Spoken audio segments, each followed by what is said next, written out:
I waddled my butt to the car, and we drove to the hospital, of which that's when I called my mom and said, we're going to the hospital. And that was about it. My mom left work, and I think she stopped off at home, I believe, or actually she might have just went straight to the hospital. I think she stayed at work a little bit longer, like cleared things up, and then left for the hospital. So the car ride was hell. That was probably the worst part. Well, not the worst part. The worst part of, like, beginning labor and all of that. The worst part before we got to the hospital was the car ride, because the seat just was not feeling good. Every stoplight, I was like, you need to go now. I don't want to sit in this seat anymore. Sorry if I'm bouncing you. You're sitting on my couch. The seat of the car, just, my back was hurting, my tailbone was hurting. I did not want to sit in that car any longer. It's thundering out. Sorry. Ooh, sidetracked.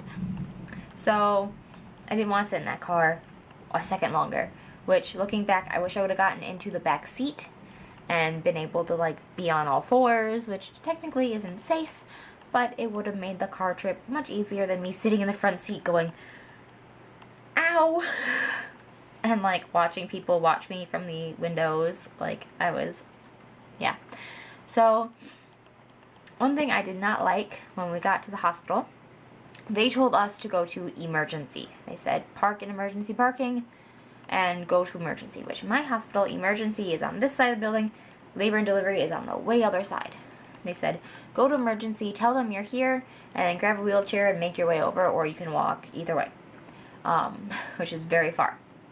So we get to emergency, and we're like, I'm in labor.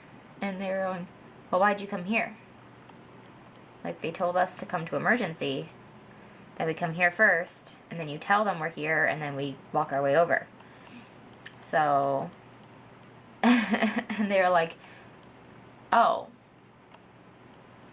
okay. So they, like, called, and they were like, yeah, there's someone here in labor. And it was just so, like, it stressed me out that it was like, they didn't know what they were doing, I didn't know what I was doing, and it wasn't fun. I ended up not being able to sit in the wheelchair because sitting like that made it worse. So I walked my butt all the way across the hospital, which is a large hospital, and it was a long walk. And I had to stop for contractions, and it sucked. So I got to the birthing area. They got us a room really, really quickly because they knew that we were coming. Maybe that's why they have you do that. I don't know. We got into our room. I had to strip down, wear the ugly gown. I ended up not wearing my own gown like I had planned. And then we were at the hospital.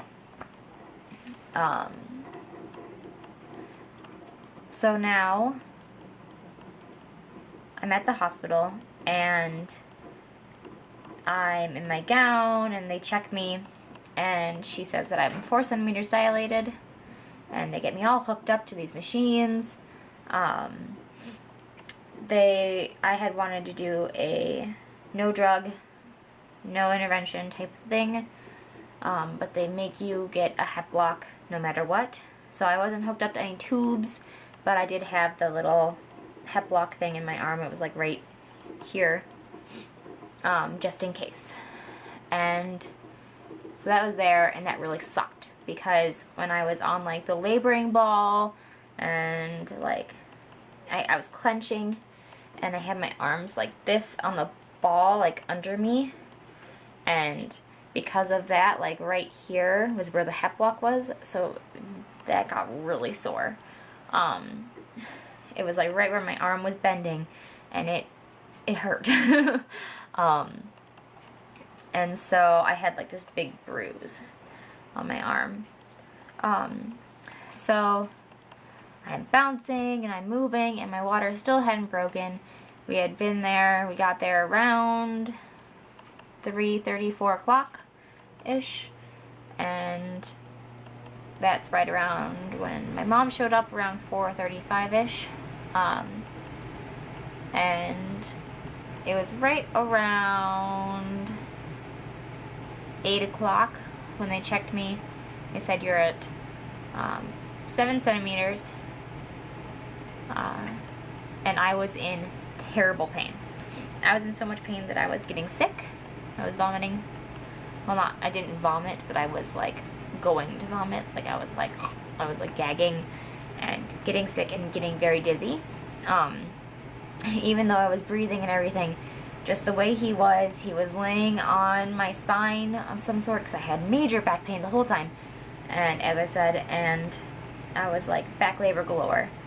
And so it was just not fun, and it hurt a lot. And they eventually were tossing around C-section words and other words that I could hear them in the corners, and they were talking about it, and they were like, because I was just getting so lightheaded and sick from the pain and everything. And so I opted and got the epidural. Oh, so when you decide you want the epidural, then you want it right then. So I had to wait. It was probably 5 minutes, not even. But I was like, I want it now. No, I want it now. Which I had told them that I hadn't, so they didn't have it ready for me or something. Either way. So that sucked. It felt like an eternity. So as I'm getting the epidural, I didn't feel a thing of the epidural. Like, you know, people say it hurts, it burns when it goes in, and, you know, all that. I was sitting there, I was having a contraction in the middle of getting one. And the lady was like, don't clench, and don't move. And I was like, I'm in the middle of contraction. You don't want me to clench or move? Are you crazy? All I wanted to do was like shake back and forth, and I was like not in the mindset. I was like unaware of what was going on at the time. And yeah, it sucked. Which I forgot to mention that they have, man, I just don't know if I'm in the right angle right now. They have that little monitor that shows the spikes of your contractions and how powerful they are. And my spikes were insanely powerful. My body was in like major mode, which is why my contractions were so bad. That the spikes were like at the highest possible they could be. They would have went higher, but they wouldn't. It was like off the chart spike.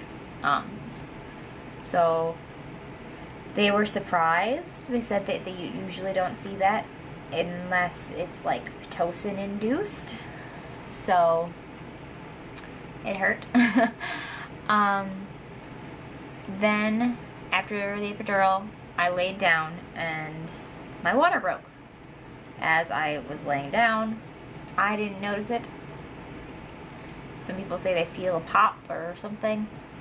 I didn't even know my water broke until she was like, I think they checked me right after I got my epidural or something. And she was like, oh, your water broke. And I was like, oh, okay. So I was like on a little pee pad and, you know, water and everything. And so I was dilated to like 7. And that was around 8 or 9. And that's when the epidural I got was really good. It was a very light epidural. I could still move my legs. I could have stood up if they would have let me, but of course they don't let you. They insert a catheter. Oh, that's why she knew my water broke. She inserted the catheter, and she was like down there inserting that, and she was like, your water broke. Which the catheter sucks, but you know. But like it was very good. Like my legs were still mobile, and I wasn't really feeling pain. I was feeling some pressure, but not pain. My back was good. It was much better. So I was laying there, I was actually talking to people, smiling, I was feeling much better. So then time passes, and time passes, and time passes, and time passes, and time passes. It was around 11:30, and they came and checked me again. Well, they probably checked me within that time frame.